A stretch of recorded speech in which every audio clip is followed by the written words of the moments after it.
It must feel good, right, to be morally righteous and wield righteous indignation, walking down the street with a bunch of people telling you and patting you on the back how right you are and how smart you are, knowing that all the corporations support you and the government supports you and you are on the right side of history, and that throwing that brick, ooh, just crunching into that face of the other, the evil, yeah. They love it. It feels good to them. They're attacking symbols to make themselves feel good, and they get pat on the back for it. So it's funny because they often talk about right-wing love bombs. Have you guys heard about what right-wing love bombs are? I have not. The idea is that someone will go on social media, and this is what the left calls it, which says a lot about the left, and you'll get a person, and they'll say something like, I think Donald Trump is just not that bad. And immediately all the Trumpsters are like, you're so cool, you're so smart, that's so rational, so reasonable. It feels good. You're getting all this love and attention. And so then you go, oh, I think he's actually cool. And then they're like, oh, that's even better. You're so much smarter than we thought. And then you're like, he's actually the best. And they're like, oh, you are so amazing. You're the best. The left does the opposite. They hate bomb. Like, that's their strategy, hate bombing. You go on and you say, I think Donald Trump isn't that bad. Why are you a bigot? What's wrong with you, racist? You better get on your knees. Some people are coerced by that. Some people are recruited by that, saying, I don't like the way this feels. They're being mean to me. No, I agree with you. You're right. Please don't be mean anymore. And now they're angry. They're forced into this. They don't understand. They're just mad. And it reminds me kind of like hazing, right? So why do people at colleges or high schools haze freshmen, newcomers? They went through it. Now it's my turn, right? Has to build a shared experience and a common language. I mean, some of this hazing, dude. But like hurting people, making them drink themselves to death or have sex with animals or whatever. That stuff's whack. That stuff's whack. I mean, like the stuff you hear about. Look, making somebody, strip down to their boxers and jump in a potato sack is one thing. Yeah. But I'm talking about, like, there was one thing that happened in Illinois where they all like took a dump. All these women took a dump in a dumpster and then made like the women like put it over their heads or something. Like, just really weird humiliation. Like serious established power hierarchy. But what was happening was that every time someone got hazed in an extreme way, it traumatized and made them angry. So then they wanted to repeat it and feel that power. Beating kids. I mean, that's a lot about child abuse and the cycle of abuse. That's kind of what we're in right now. It's like feels like a political cycle of abuse. These Antifa people, in my opinion, feel like they've been abused, and now they want to feel good being the abuser, and they don't care who they take it out on. Small business owners, random people, living in the neighborhood. Buildings. You look at what happened, journalists, reporters, whatever they can justify. And on the other side, this is the funny thing. We had Vosh there the other day. He did make a good point, but the point wasn't, I think, what he thought it was. He said that the left doesn't have the kind of fervent militia or like far right support of their leaders that the right does. So like on the right, there are right-wing militia groups. There are groups like the Proud Boys that are overtly like yelling Trump and cheering and jumping up and down. Antifa does not like Joe Biden. They want Joe Biden because Joe Biden will capitulate to them in some capacity, but they despise him.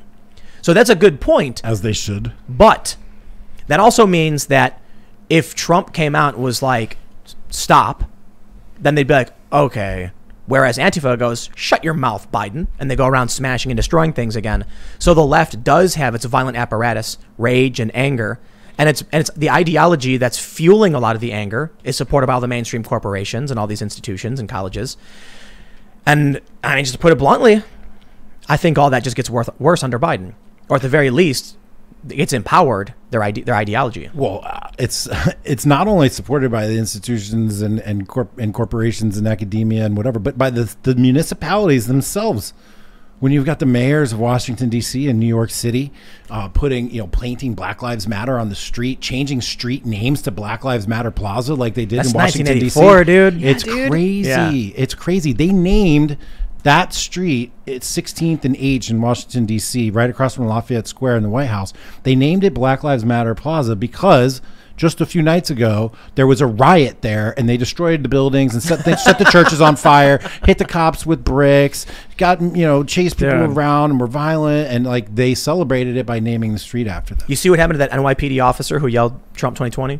Did he get suspended? Disciplined? Yeah. Suspended, no pay. Meanwhile, the officers who took a knee were cheered and praised. Right. Morality policing.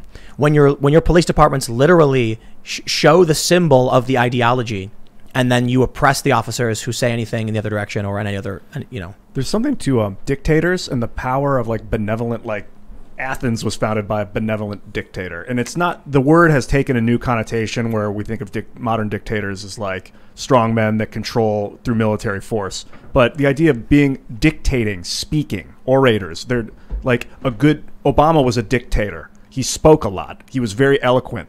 Trump is a dictator. He gives 2-hour speeches.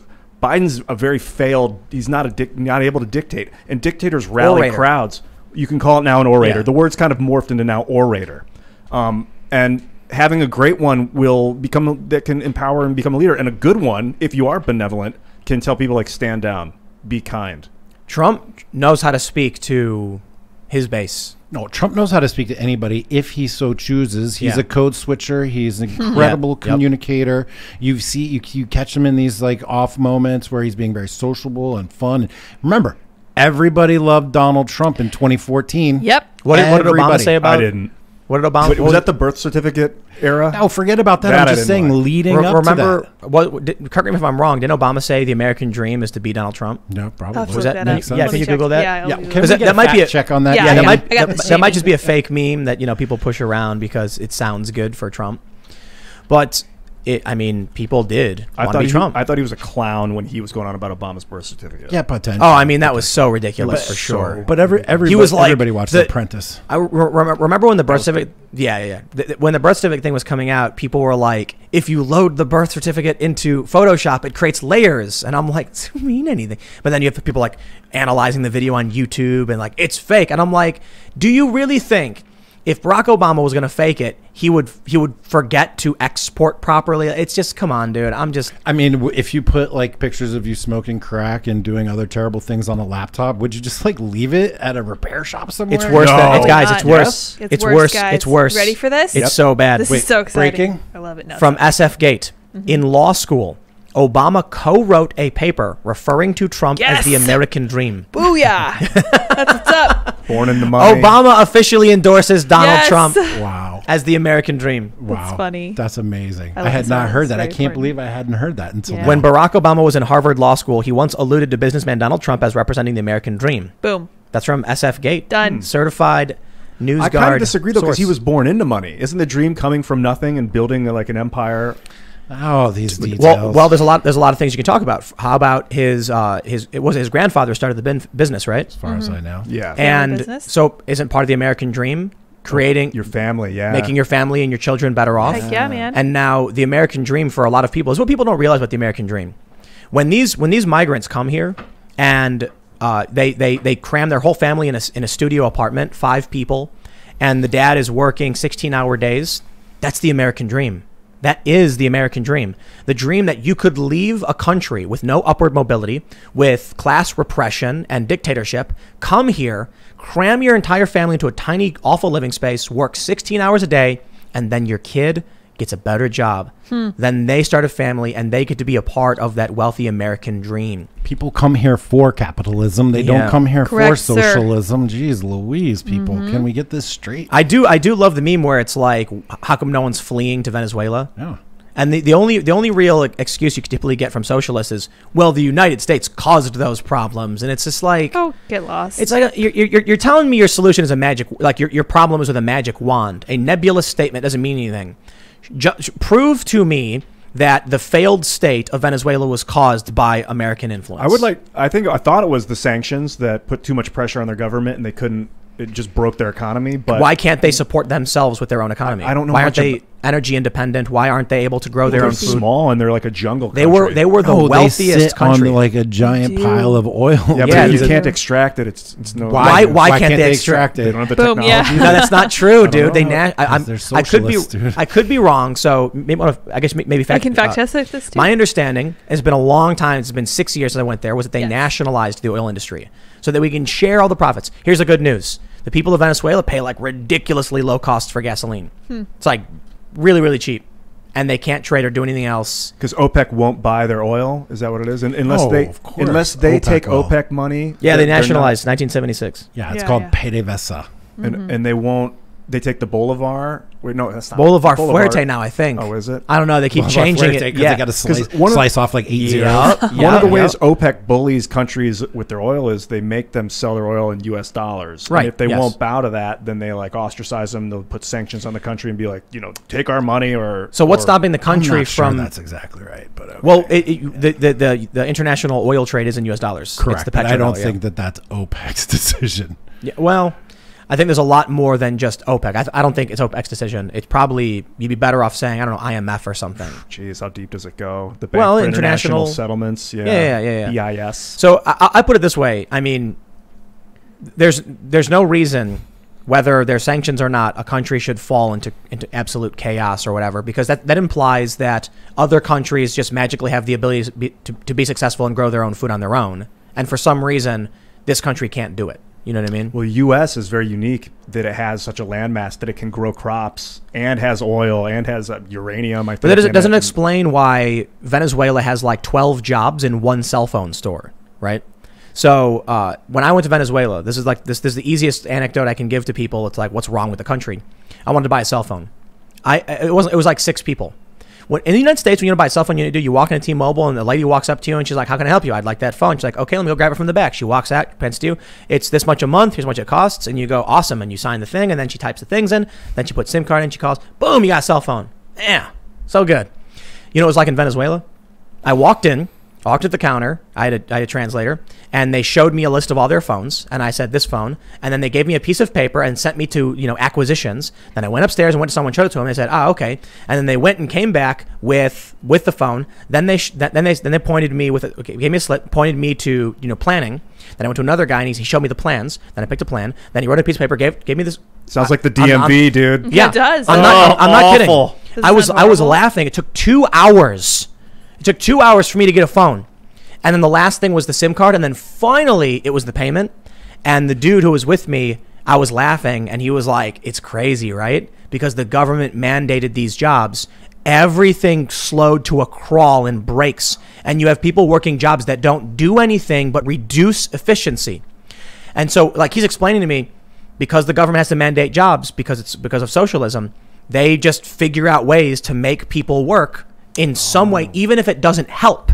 And so what they did was, okay, everyone's got a job now, even though your job literally makes the thing harder to do. One of the Federal Reserve's goals is to give everyone jobs, even if it means one guy's digging a hole, the other guy's filling the hole back up. They want them working so they're not focused on, the debt machine that wants interest. Well, that's too much. Like the Federal Reserve does a lot of things, but to say that they're trying to do that, Venezuela is literally a socialist government that had to figure out how to put everyone to work. It's whenever they're like jobs, I'm going to bring jobs back, jobs. Like what kind of job? A crappy job that is a guy digging a hole and the other guy's job is fill it? Yeah, like, but what's a real example? A job to go murder people in another country? Like what's your job? Jobs doesn't mean it's good. There could be bad jobs that we need to get rid of. Yeah, for sure. I think one of the biggest problems we have is that we have a bunch of jobs that are intermediaries that don't do anything, or that do damage. Yeah, I think we're getting to a point where there are a lot of jobs that are remnants of, a bygone era, for instance. Like, I don't want to call out anyone's job specifically. I don't want to drag anybody over their job that I might think is obsolete. But there's a lot of jobs that have been made obsolete by the internet, by kiosks, for instance, fast food and stuff. Yeah, so when you have a market-based economy that responds to price signals set by buyers and sellers, then we allocate our resources efficiently. That's why we like our system, because we are generally moving towards efficiency. Even if we're not 100% efficient, we're moving towards efficiency. Thanks for checking out this clip from the Timcast IRL podcast. We do the show live Monday through Friday at 8 p.m. So come back to check us out when we go live. Don't forget to subscribe, hit the like button, hit the notification bell, and we are also available on all podcast platforms for free if you want to listen to us there. Thanks for hanging out, and we will see you all next time.